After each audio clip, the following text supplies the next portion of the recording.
The sea breathes in long, ancient rhythm, a tide that has never forgotten. Beneath the cold skin of the Atlantic, fragments of marble rest like broken prayers, and from them rises the faint glimmer of a city once alive with light. Divers in modern times have found traces of something vast beneath the Azores and near Santorini. Concentric foundations, marble pillars, fragments of orichalcum fused into volcanic glass. Yet even science speaks softly here, for the ocean holds its secrets as if in devotion.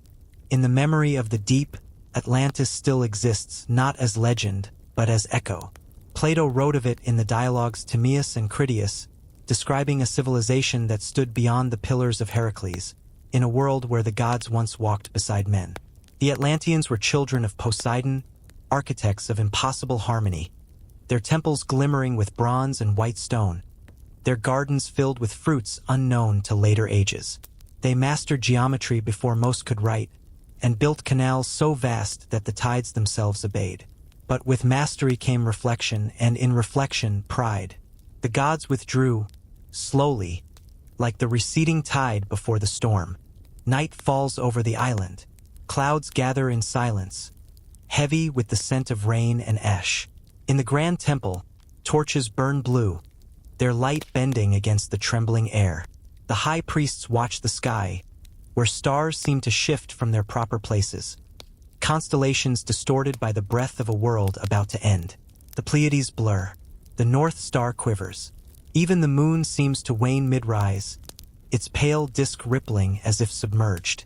The scholars know what this means. They have seen it carved on obsidian tablets found beneath the sanctuaries, omens of imbalance between the sacred and the human. At the city's edge, a woman tends a small flame before her doorway. Around her, the air hums faintly, as if the world itself were taking one long, final breath. In the canals, water glows faintly with a strange bioluminescence, a phenomenon divers have reported near underwater ruins in the Atlantic trenches, where sulfur vents paint the sea in living color.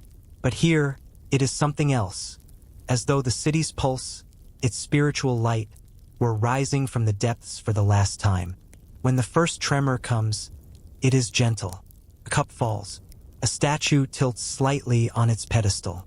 Yet beneath the streets, the stones begin to hum, low, resonant, like a deep chord struck within the earth. Some run to the temples, others to the seawalls. The priests continue chanting, not for mercy, but remembrance. They recite the old hymn to Poseidon, the one that begins, "All things return to water, and from water they are born again."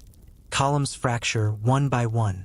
The sky opens with light, white and formless, like the birth of a new sun beneath the storm.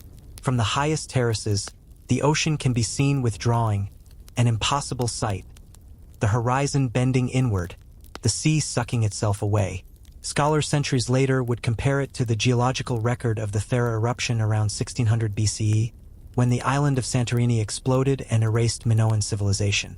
Perhaps Atlantis was never one city, but a memory of many. Thera, Crete, Tartessos, swallowed one after another. The ground groans. In the harbor, ships break their moorings and drift into the deep trough of retreating water. And then the sea returns, a wall of living glass taller than the temples. It carries marble, flame, and prayer alike. In the final instant, the city shines brighter than it ever has, light reflecting from the domes, from the tears of those who know their gods have turned away. Yet in that same instant, something else awakens. The gaze of the divine, watching not with wrath but sorrow. The gods do not intervene. They stand at the edge of eternity, silent. Perhaps they mourn what was most human in Atlantis, the dream of perfection. The waves rise higher. The chants dissolve into soundless breath. Stone meets salt and then stillness. Now all that remains are traces. On sonar maps, faint concentric rings beneath the sediment. On the ocean floor, pillars encrusted with coral, fragments of copper inscriptions no one can decipher.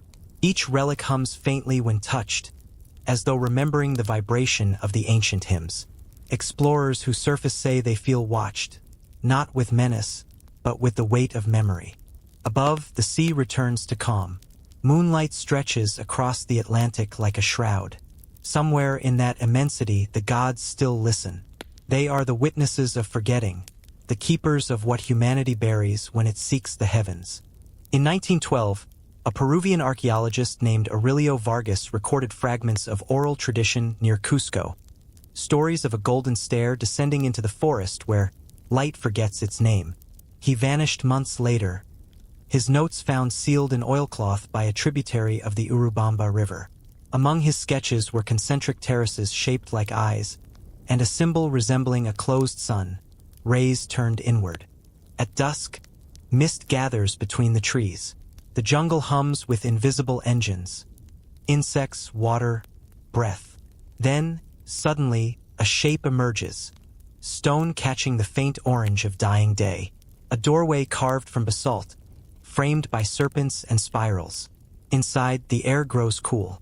Light seems to hesitate before entering. The chamber beyond is vast and circular.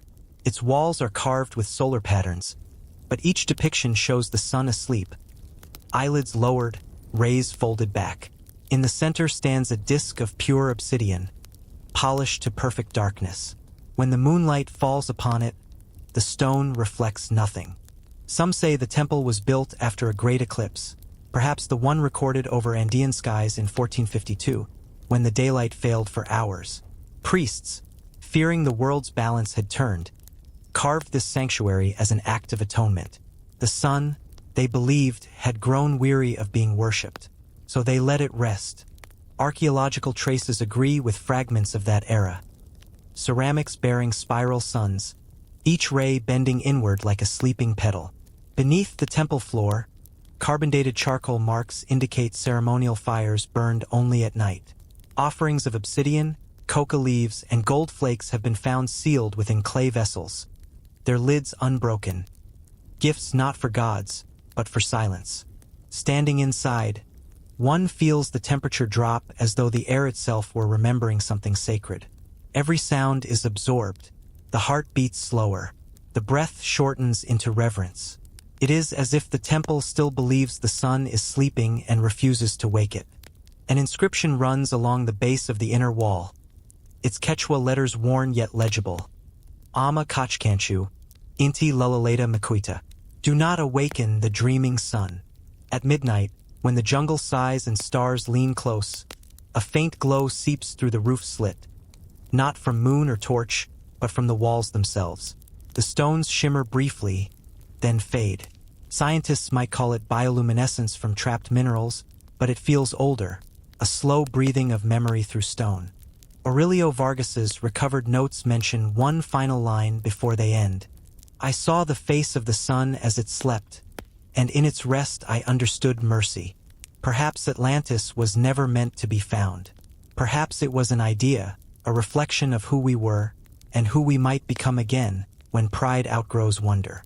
The ocean whispers the same lesson in every wave, that even the brightest civilizations must someday sleep.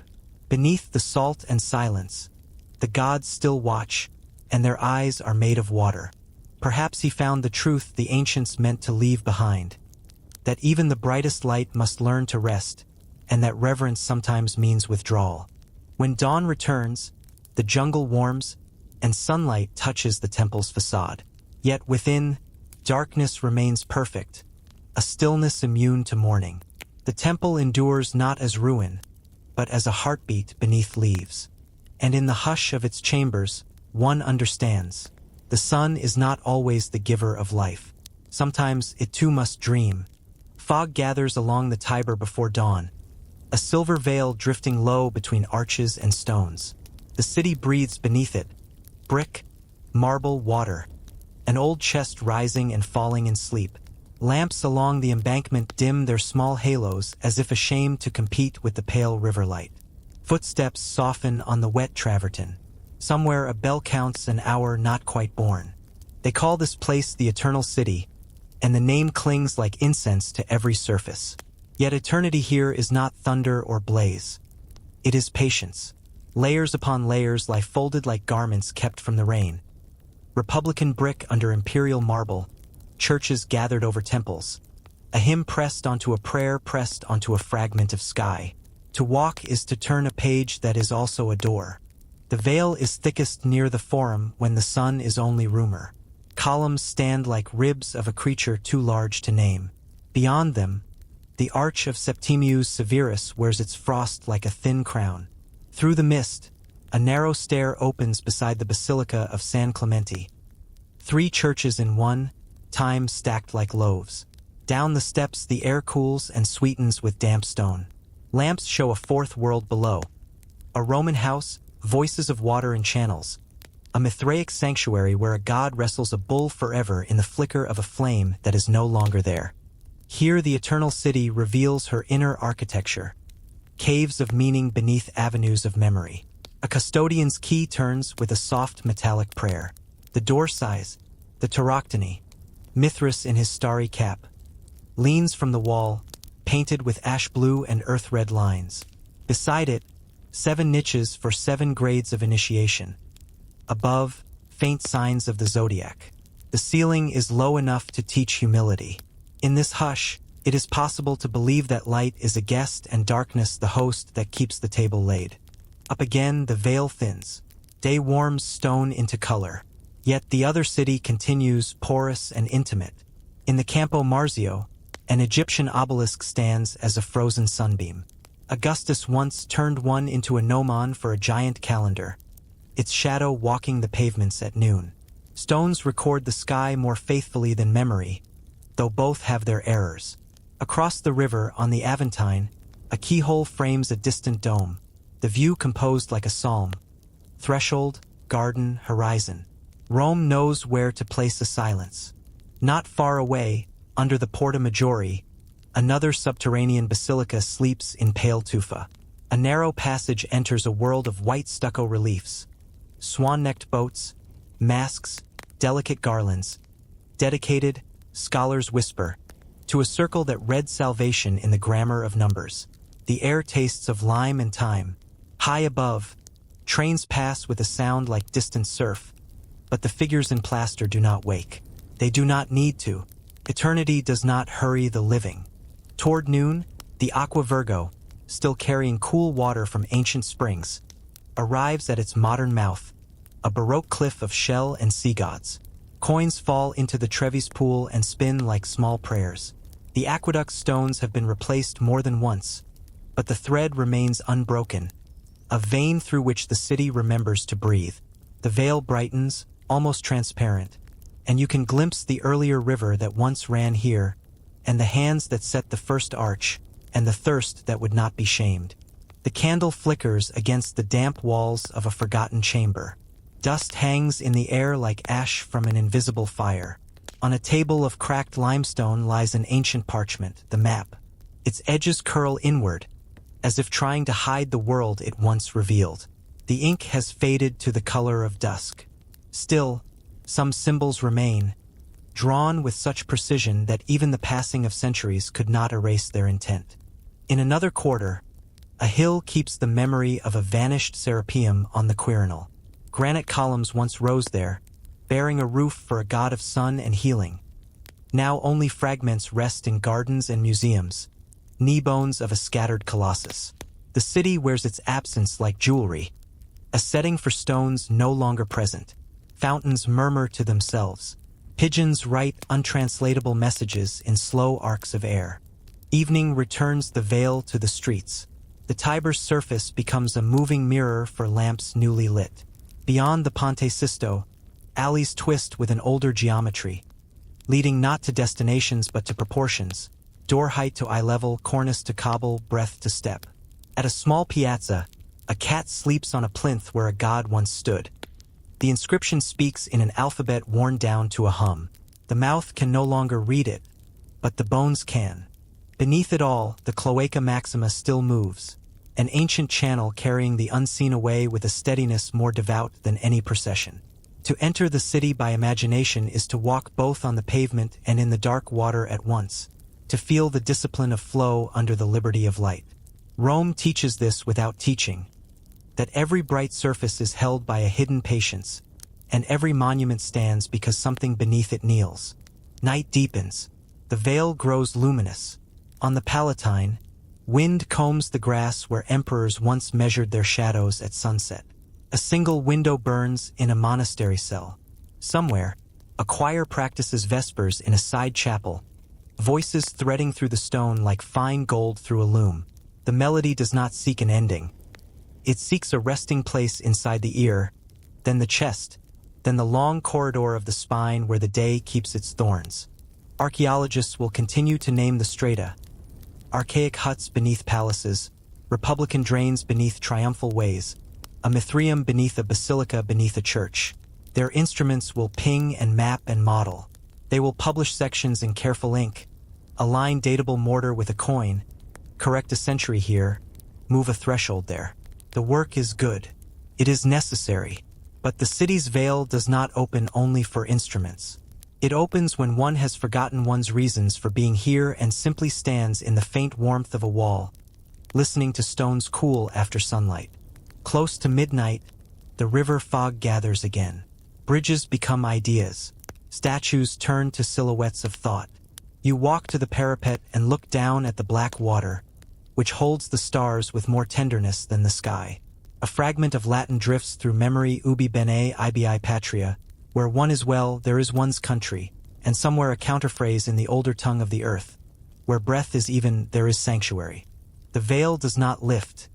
It thins to kindness. In that soft clarity, the eternal city is not a map of monuments but a rhythm. Rise and fall, offering and return, marble and moss, chant and footfall, candle and draught, inscription and erasure. Perhaps the city appears only to those who have lost their way because losing is the first honest map. Perhaps it was never meant to be found, only entered as one enters sleep, with trust, and with a willingness to set down one's name. When you turn away at last, nothing concludes.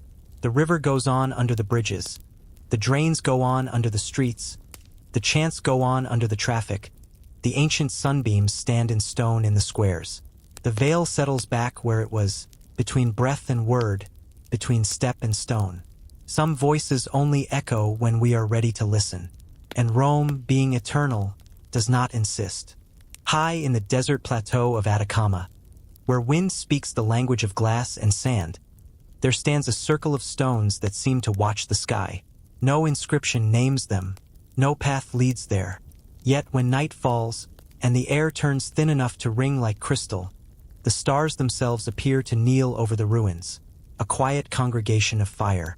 Locals call it Templo de las Estrellas Silence, the Temple of the Silent Stars. Archaeologists list it as unclassified megalithic remains, altitude 4,200 meters. No carbon traces, no burials, no tools, only perfect geometry. 12 stones arranged in a spiral facing south, aligned with the constellation crux, the Southern Cross. It was found in 1899, in the ruins of a Carthaginian outpost near Cape Bon, Tunisia.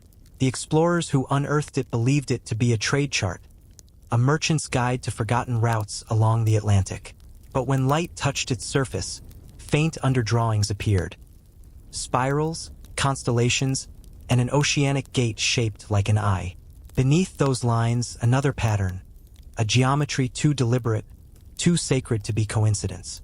It is said that during the solstice, a single beam of starlight strikes the central stone, splitting into two pale paths like mirrored breath. Scientists speak of refraction, of the quartz veins in the basalt. But the shepherds of the Puna say otherwise, that the stone drinks the light and gives it back in dreams. In the 1960s, an astronomer from Santiago, Lucia Ferrer, camped here for 6 months to chart the site. Her field notes describe the sensation of being observed from above, as if the stars themselves were measuring me. Her last entry reads, "The silence here is not absence. It is instruction." Tonight, that silence still hums. The wind folds itself around the stones and then disappears. The sky opens like a vault of slow fire. Above, the Magellanic clouds drift, pale smoke from invisible fires. The Milky Way arches with a precision older than myth. On the ground, the stones are warm from the day. Their shadows form a spiral of darkness that mirrors the heavens above. To stand at its center is to feel suspended, a heartbeat caught between Earth's pulse and the unblinking gaze of the cosmos. Traces of ritual have been found here. Fragments of llama bone, pigments made of copper dust, shards of obsidian cups. Radiocarbon testing places them around 800 BCE, the era of early Andean skywatchers. Long before the Incas, these priests of silence mapped the heavens not with numbers but with breath. They believed each star was a listener, an eye that heard prayers in the language of wind. The temple's alignment with Crux may not be coincidence. To the Quechua and Aymara peoples, the Southern Cross marked the cosmic river Mayu, the celestial twin of the Amazon. Its appearance signaled planting and prophecy, its disappearance, mourning and rain. Perhaps these stones were not built to look at the stars, but to remind the stars to look back. At midnight, the temperature drops sharply. Frost glitters on basalt edges like powdered glass. The air loses all sound except the slow ticking of cooling stone. The listener's breath becomes visible, a pale cloud rising to join the firmament. From this altitude, the universe feels near enough to touch. Satellites pass like brief thoughts across eternity. The mind, freed from weight, begins to understand what the ancients knew, that silence is not emptiness but the body of distance. Somewhere to the east, the peaks of Lecancabur and Lascar glow faintly, volcanoes that once served as observatories for Inca astronomer priests. Offerings of gold figurines have been found in their craters, placed to wake the stars. The line between temple and mountain, between God and horizon, was never sharp in this land. A meteor streaks, vanishing before it can be wished upon. The stars' close ranks again, calm and eternal. Some say it resembled the Piri Reis map of 1513, the Ottoman chart that stunned scholars when it depicted the coast of Antarctica centuries before it was discovered. Others felt it whispered of something older still, a memory carried through ages of sailors who saw beyond the known world. Lucia Ferrer's old tent still lies buried near the edge of the plateau, the fabric fossilized by salt and sun. A single notebook survived, sealed in tin. On its last page she wrote, "The stars do not burn, they remember." Perhaps that is what these stones mean, not worship, but dialogue. Not the hunger to ascend, but the grace of listening. The sky does not speak louder than the earth. It simply repeats her breath in light. When dawn finally bleeds through the horizon, the stones turn dull, gray, unremarkable.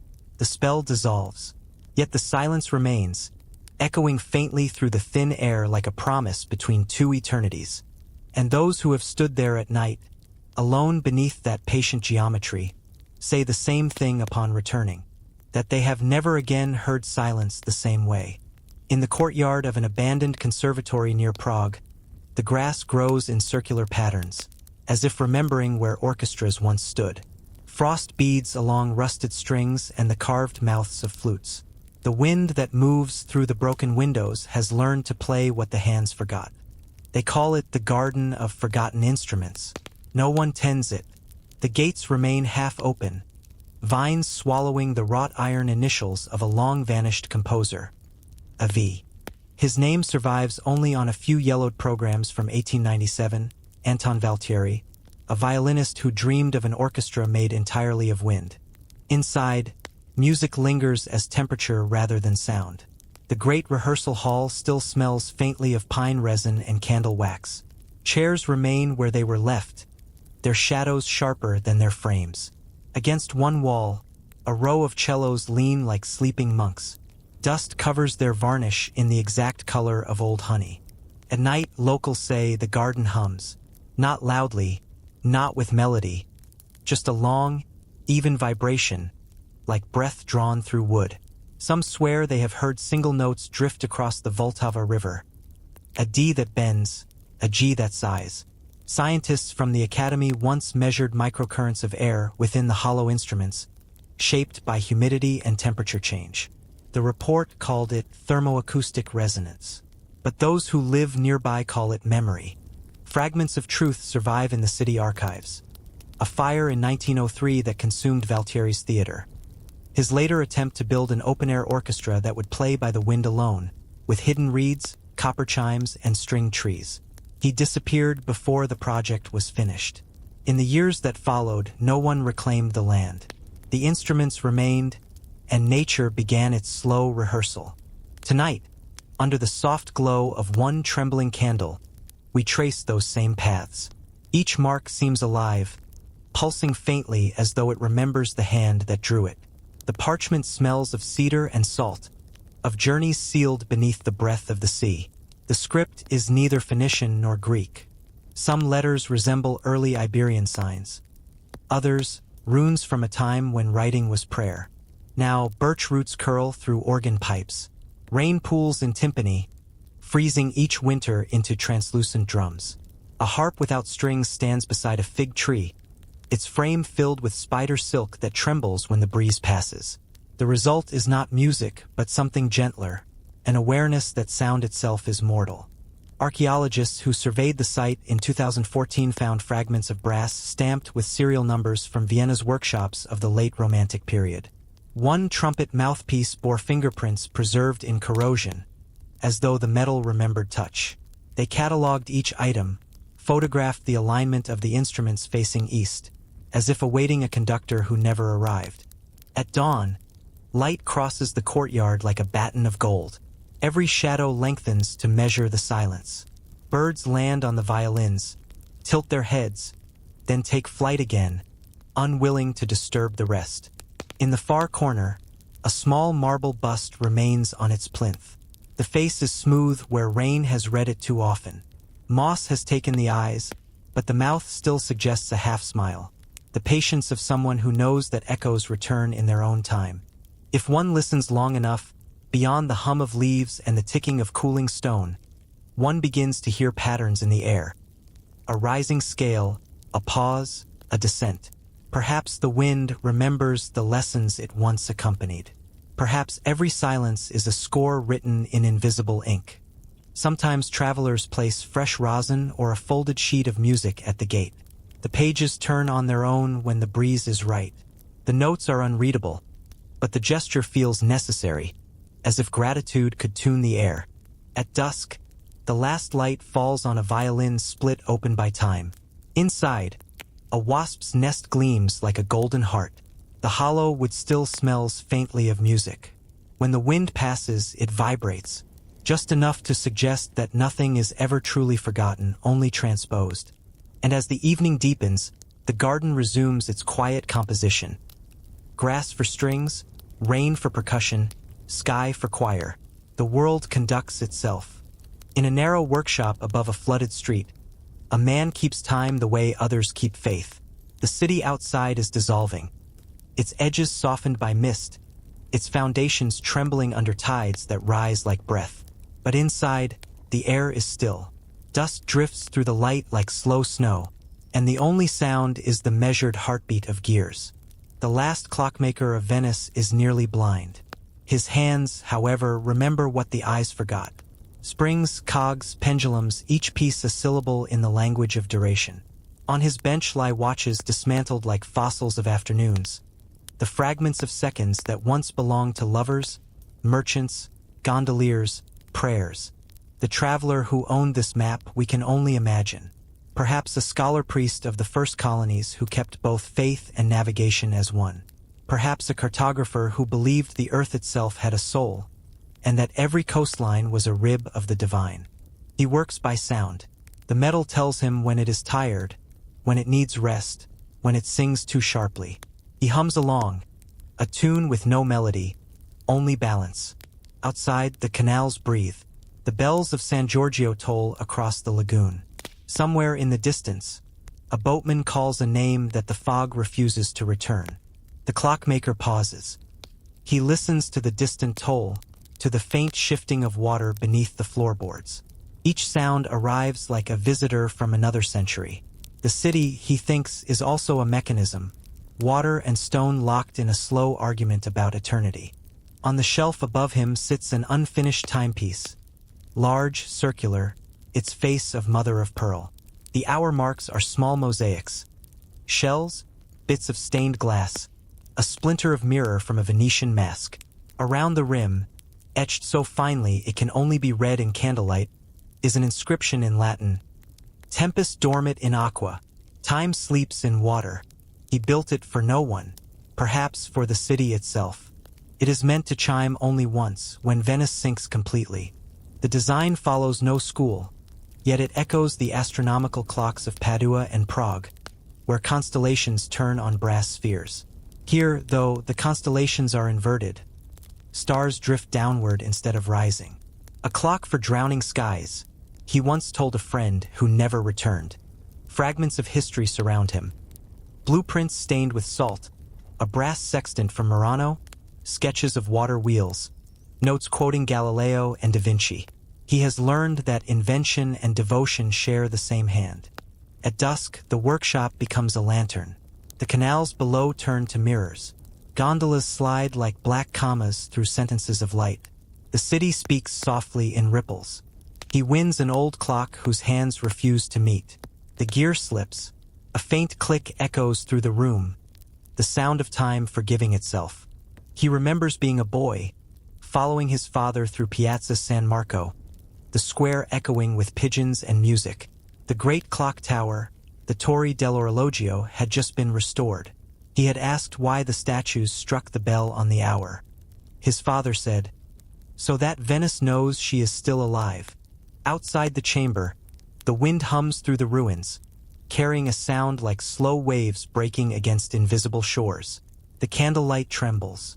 We follow the ink trail toward a cluster of circles near the map's edge, 3 rings surrounding a single dot. Could be a harbor, or perhaps the symbol of Atlantis again, echoing through centuries of imitation and memory. Now, the sun is the last one who listens for that sound. At midnight, he opens the window. The tide has entered the street again. The city shines beneath its thin skin of water, each lamp doubled, the real and the reflection keeping vigil together.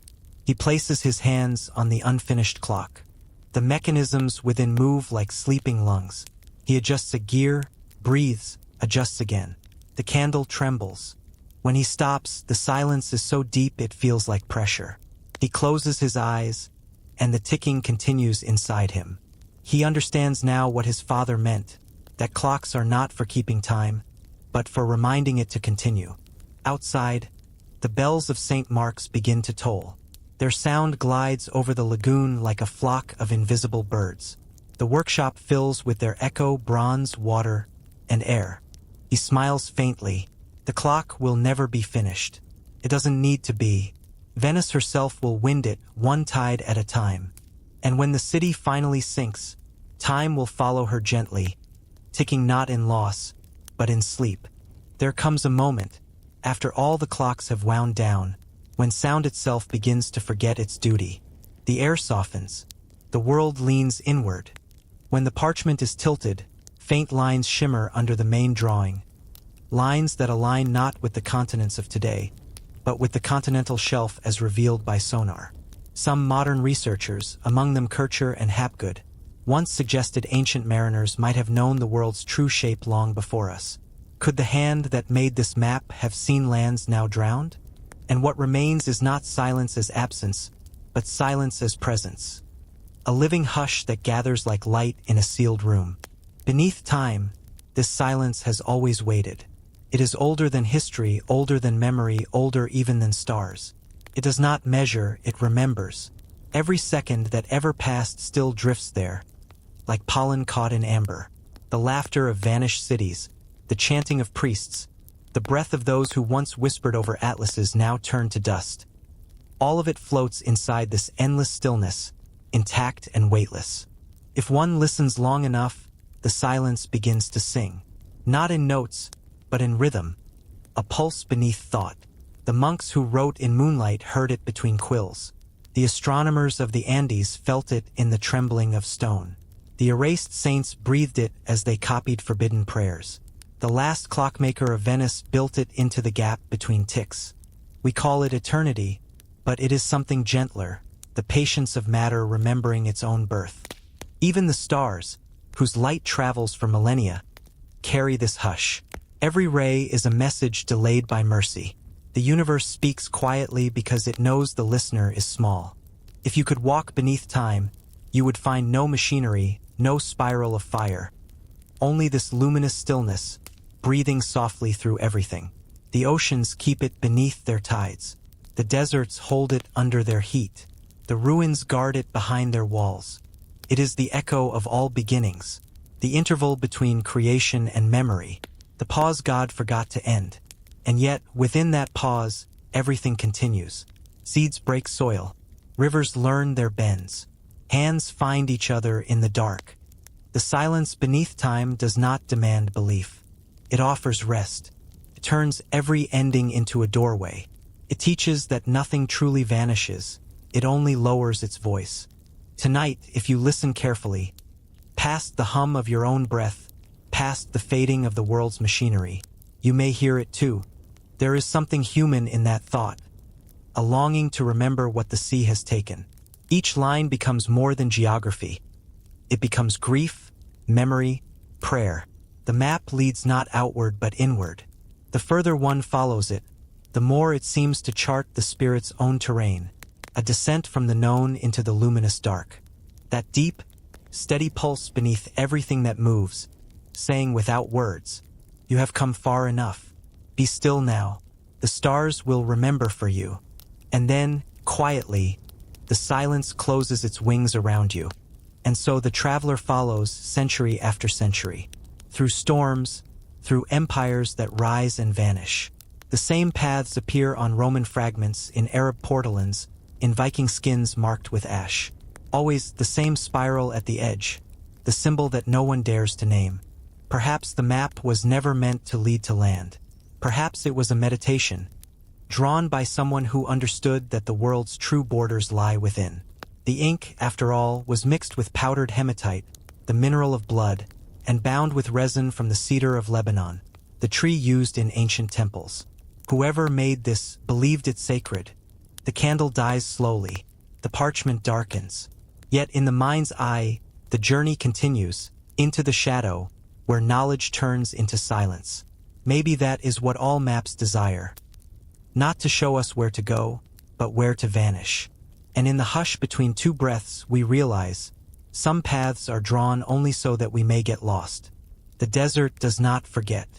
Even when the wind erases every footprint, it keeps memory in its heart of stone. Somewhere beyond the dunes of the Western Sahara, beneath layers of silence and sun, something breathes. At dawn, light spills across the sand like spilled gold. A team of archaeologists, half asleep and sunburned, stands before a low mound. Their instruments hum softly. The lead excavator, Dr. Samira El-Bashir, brushes away the sand with the tenderness one reserves for the face of the dead.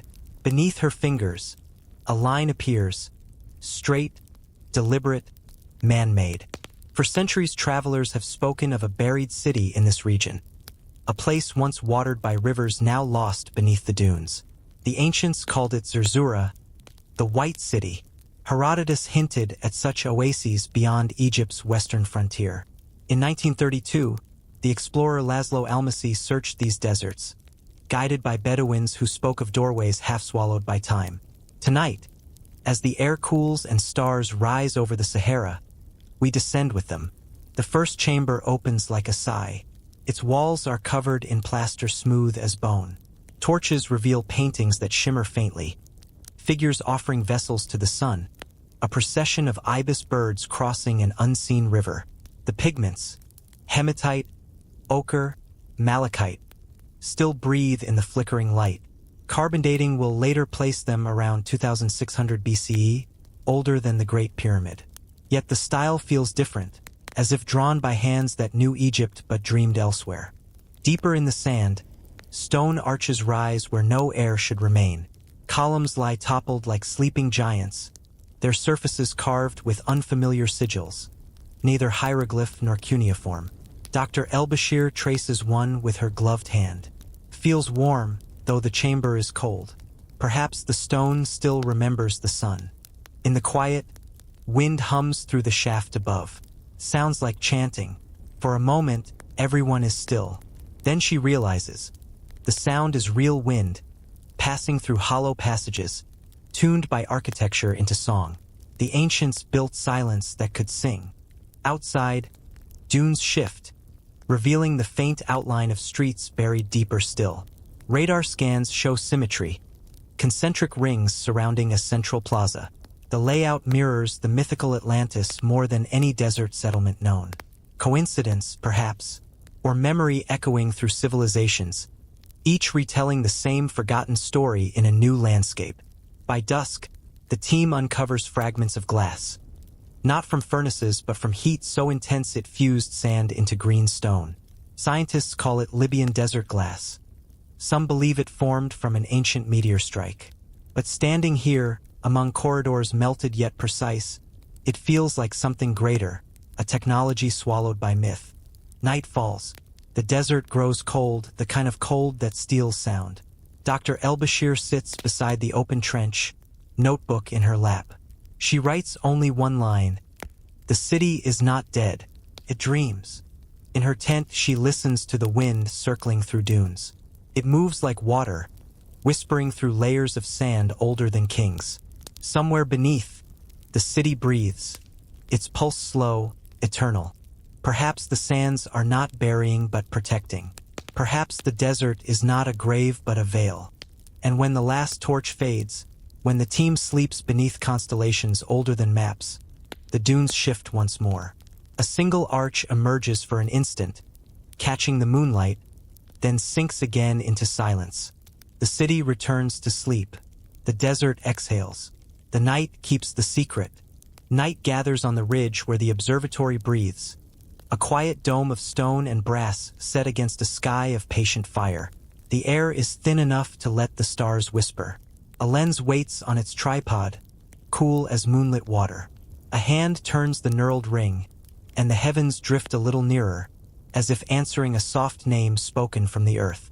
On the desk inside, notes lie open beside an old star tablet copied from the MUL.appin, Babylonian lists of rising and setting stars curated more than 2.5 millennia ago, yet born of nights far older than writing. The ink on the modern page glows faintly in lamplight, and the heart slows to match the quiet tempo of the universe. Somewhere in this high silence, a truth is always beginning. The lights above are not only far, they are ancient and they remember. The telescope settles on a familiar cluster, the Pleiades, faint and blue, a handful of breath scattered across the black. In some seasons the seven are six. In some ages, their positions shift so gently that only a lifetime of watching would notice. Hipparchus, in the 2nd century before our era, kept vigil long enough to hear the slow hinge of the sky turning, precession, the sovereign drift of the equinoxes. He did not shout. He took a measure, set it beside an older one, and understood that even the vault of heaven moves with a secret patience. The realization feels like a bell under the sternum, low and lucid. The red star that rises later, Aldebaran, has guided more nights than any one story can hold. In the desert south of Egypt, at Nabta, stones stand where a lake once mirrored the sky. Alignments trace solstices and star paths from a pastoral world 5,000 years distant, where ceremony learned to borrow the grammar of light. Far to the west, on a Peruvian ridge, the 13 towers of Chanquillo cradle the sun's yearly wanderings with a precision that needs only horizon and breath. And between them all, oceans stitched by memory. Polynesian navigators lift faces to star roads and read the swells, the wind, the wing beats, as if the sea were a long scripture that the sky recites. The eyepiece cools the brow. Page turns. Ptolemy's star catalog lingers like a quiet harbor. The Almagest does not hurry, and the cosmos does not explain itself. On another shelf, a photograph of corroded gears. The Antikythera mechanism, pulled from an Aegean wreck, its teeth and dials fallen asleep in copper green for 2,000 years, still muttering eclipses to anyone patient enough to listen. Some voices only echo when we are ready. A midnight breeze leans through the slit of the dome, and the candle bends as if to greet it. The instrument is nudged toward a dim nebula, the cradle of new suns, a nursery of gas and dust so large that names dissolve at its edge. The mind stays small on purpose, content to be a vessel for distance. Stories remember us better when we do not demand they end. What begins as observation ripens into reverence. Starlight is time given shape. To look is to step into older air. A scholar's hand rests over the margin where a note is written. We are made of the same ash that burns in Orion. The sentence is not metaphor only. Spectra tell us so. The signatures of oxygen, carbon, iron lines like fine scratches mark the invisible with quiet certainty. The language remains gentle even when it is precise. The universe prefers soft speech. Outside, the hill is a dark keel against the sky. The observatory stands where earlier watchers once set plain circles of stone. Perhaps a monk copied tables in a frostlit scriptorium nearby, counting risings and settings by the fire's pulse. Perhaps a shepherd kept his own calendar of lambing and harvest, using Deneb and Spica as unhurried bells. All of them and all of us entered night as through a gate, not to conquer it, but to be shaped by its room.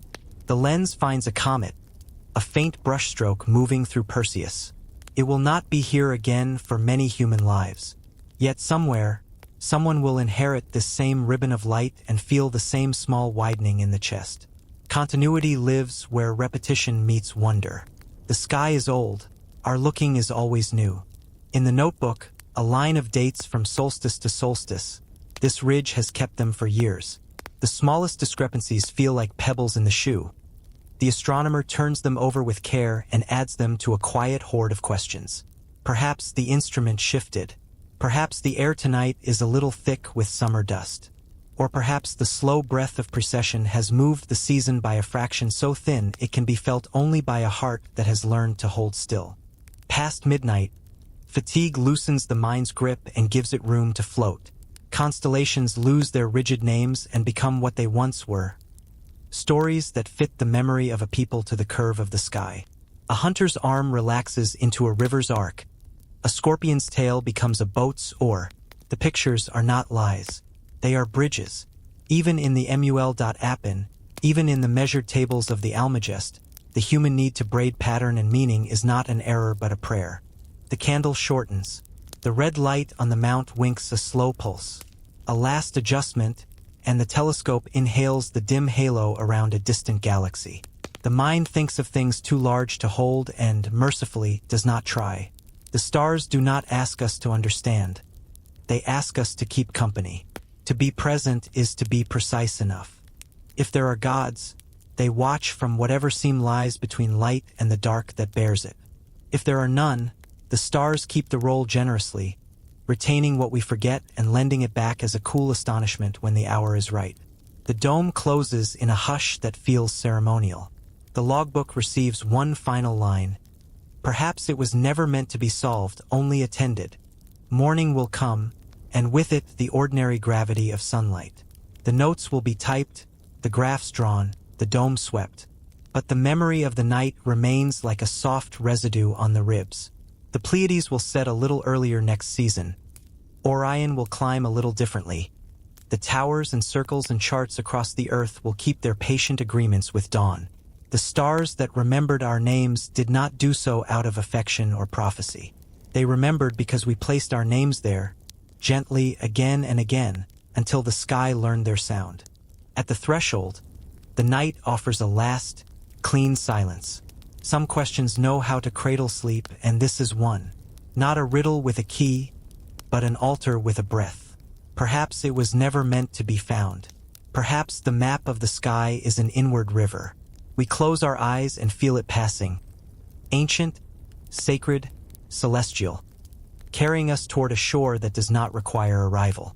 The monastery clings to the mountainside like a thought that refuses to fade. Its stones, worn by centuries of snow and silence, glow faintly under the moon. From afar it looks deserted, but if one listens closely, beneath the sighing wind and the rustle of pine, a rhythm can be heard, the soft scratching of quills against parchment. Inside, the air smells of wax, cedar, and dust. A single candle flickers beside a wooden desk. The monk bends over his work, his breath clouding the cold air. The ink he uses is made from soot and honey, bound with the sap of the larch tree. It dries with the slowness of prayer. Outside, winter breathes against the windows. The world is reduced to white and silence. Yet here words are born, not spoken, but written by moonlight. The Brotherhood believes that divine truth reveals itself only at night, when the mind loosens and the heart hears what daylight hides. This place exists. Its ruins rest above the valley of Meteora, in Greece, where monasteries cling to cliffs like nests of stone. Others once stood in Ireland, on windswept islands like Skellig Michael, where monks carved psalms with salt still drying on their robes. The rhythm of their writing crossed centuries. Letters painted in gold, ink mixed with ground lapis lazuli brought from distant Afghanistan. Each stroke was an offering, each silence a hymn. The monk pauses, the candle gutters. He looks up at the silver glow pouring through the window. The moon rests on the sill like a living presence, pale and patient. He feels the same awe that scribes once felt at Lindisfarne, or at Monte Cassino before its fires, that fragile certainty that light itself is a scripture written across the world. His hand resumes its slow dance across the vellum. The script is half Latin, half symbol, an alphabet meant more for the soul than the tongue. Between the lines, he paints tiny constellations, believing that each word should echo a star. The manuscript he copies is not history, nor prophecy, but remembrance. Fragments of the Liber Somnorum, the Book of Dreams. Few copies survived the centuries. Those that did, it is said, carried sentences that changed the hearts of those who read them too late at night.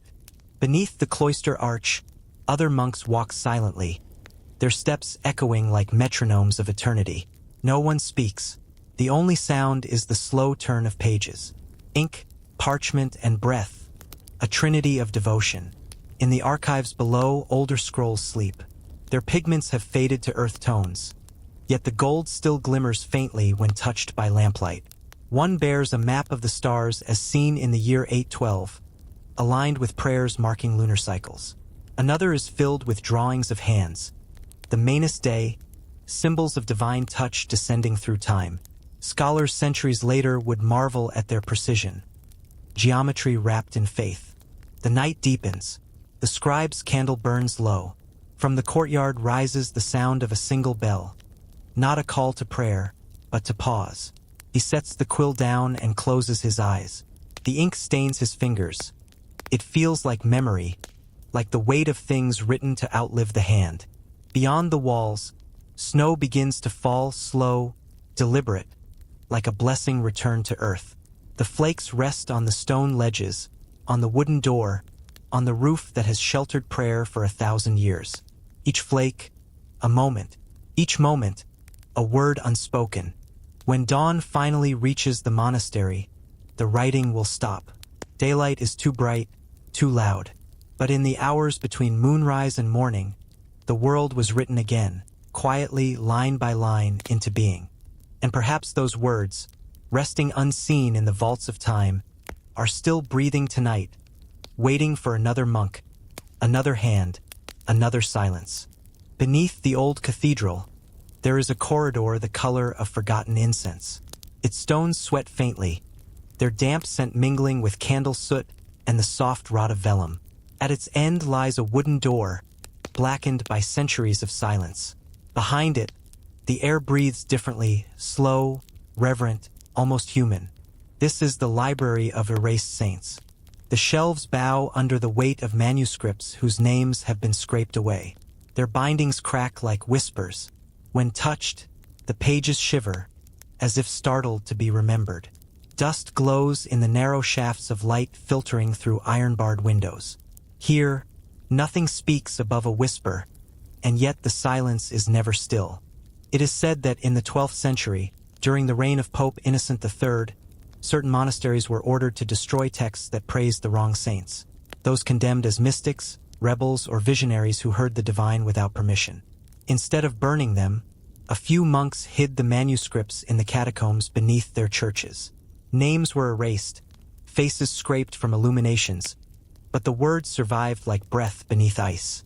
In 1894, restorers working beneath the Abbey of St. Aubin in Angers discovered a sealed passage. Inside lay dozens of volumes blackened with mold yet alive with a strange fragrance of myrrh. The ink, though faded, still pulsed faintly under lamplight. A chemical glow produced, scientists would later learn, by traces of phosphorus in medieval pigments. The monks had written their rebellion in light. The librarian of the present day moves among these shelves with a lamp bound in glass. Her gloves are thin. Her hands tremble not with fear, but reverence. She opens one codex at random. Inside, the text begins abruptly. To those who served and were unremembered, may this silence be our choir. The letters are delicate, each curve like a sigh. Margins bloom with drawings of vines and stars. Between lines, faint erasures form halos where names once were. She reads by moonlight because the manuscripts dislike electric light. It startles the pigments, makes them retreat. Under lunar glow, the pages seem to breathe, their letters softening into gold. Some words appear only when the candle flickers, as though the saints themselves decide when to be seen. Among the volumes are stories of those almost lost to history. A healer in Carcassonne who cured plague victims with chants of water and salt.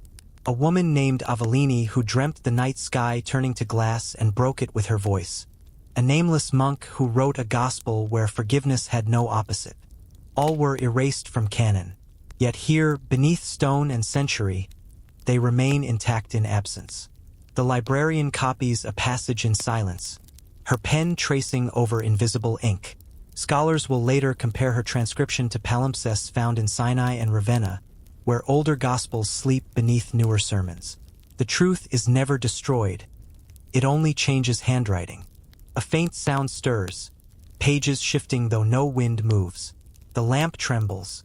Between two shelves, she glimpses a faint shimmer. The outline of a figure shaped from dust motes, leaning as if to read over her shoulder.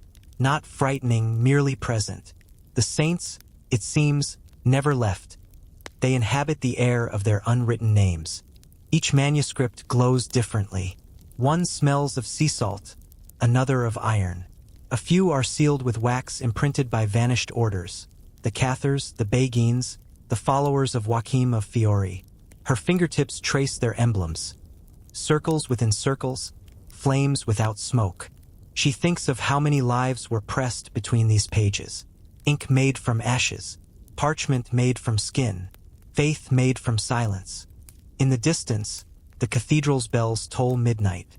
The vibration travels through the stone, through shelves, through the quiet bones of every erased life. The sound does not echo. It lingers, as if the very air were listening. The librarian closes the last volume. Its cover bears no title, only a faint imprint of a hand. She lays her palm against it and feels warmth. A heartbeat, perhaps, or the memory of one. When she leaves, she does not lock the door. She knows that the dead do not need protection. They need witnesses. And as she ascends the narrow stairs, the lamp fades, but below, in that patient dark, the erased saints continue their slow illumination, writing themselves again, letter by letter, into the quiet memory of the earth.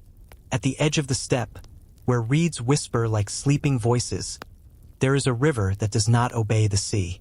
It runs toward the mountains, silver against shadow, as if remembering a time before gravity chose a direction. Locals call it the river that returns. For centuries, shepherds along its banks have said the water flows home each night, drawn by something unseen. In daylight it moves forward, like all rivers must. But when dusk comes, the current stills, then trembles and slowly reverses, a pulse of the earth exhaling its memory. It is not legend alone. There are rivers that shift their flow. The Araguari in Brazil, tamed by tide and wind. The tunnel sap in Cambodia, whose current changes with the breathing of monsoon and lake. Yet this river, hidden somewhere between myth and map, flows backward without season, guided by no moon, no tide. In the 19th century, an Austrian naturalist named Emil von Hartmann claimed to have followed it through the plains of Central Asia. His journals, now lost except for a few pages, describe a water that hums softly, like air drawn through a hollow bone. He wrote of villages that offered milk to the river each new moon, believing it carried their ancestors' names upstream to the mountains of the dead. At dusk, mist thickens along the water. The ferryman waits in his narrow boat, its wood darkened by decades of listening. He does not speak. He only gestures for travelers to sit. The current takes them silently against the slope, a motion that feels like memory being rewound. The banks slide past. Bare willows, old shrines, the ruins of a bridge eaten by lichen. The ferryman's eyes are pale, almost translucent. He hums a tune without beginning or end. It might be prayer or simply habit. In the sound, one feels both distance and return. Somewhere ahead, fog hides a bend where the river vanishes beneath the cliffs. Locals say it enters the earth, threading through caverns toward an unseen spring. Some believe it emerges again hundreds of miles away, reborn as a different river under another name. Others say it never reappears at all. It simply sinks into the heart of the world, feeding something that cannot die. When the ferry reaches the far shore, the travelers step onto stones cold as moonlight. The ferryman accepts no coin. He only raises a hand in farewell, the same gesture seen in Bronze Age carvings found near the Aral Basin, depicting figures greeting the setting sun. Perhaps this ritual has always belonged to rivers, to the act of leaving and being left. The current glows faintly under the stars. Bioluminescent plankton, perhaps, or the residue of some ancient mineral vein. Yet it feels alive, sentient even, as though the water carries not reflection but thought. The wind falls silent. In the hush, the river's sound changes, no longer rushing, but breathing. A low pulse like the sea inside a shell. Standing there, one senses that the river is not reversing time, but reminding it of its circular nature. Every ending folds back into its source. Every current carries both departure and return. The ferryman's boat drifts away, moving upstream without oar or sail. The mist thickens until the river becomes a ribbon of silver fog winding into the dark. Perhaps this is what memory truly is. Not a line, but a tide that forgets only to find again. And when morning comes, the river will resume its ordinary direction, as if nothing happened. But the banks will glisten differently, and those who watched will swear the water looked older. Some say the gods made it so, to remind the living that all journeys, even death, are merely detours toward home. Deep within the jungle's green hush, where air tastes of rain and earth, stands a temple that does not wake. Its towers lean beneath vines older than empires. Birds do not nest upon it. Even the wind moves slowly, as though unwilling to disturb a dream. For centuries, explorers searched for this place. A temple said to have no altar, no offering, no priest. The locals called it Inti Sumac, the sun that sleeps. It appeared only in whispers across Inca legends, a sanctuary hidden beyond the reach of dawn. Some said it was built by those who wished to put the sun itself to rest.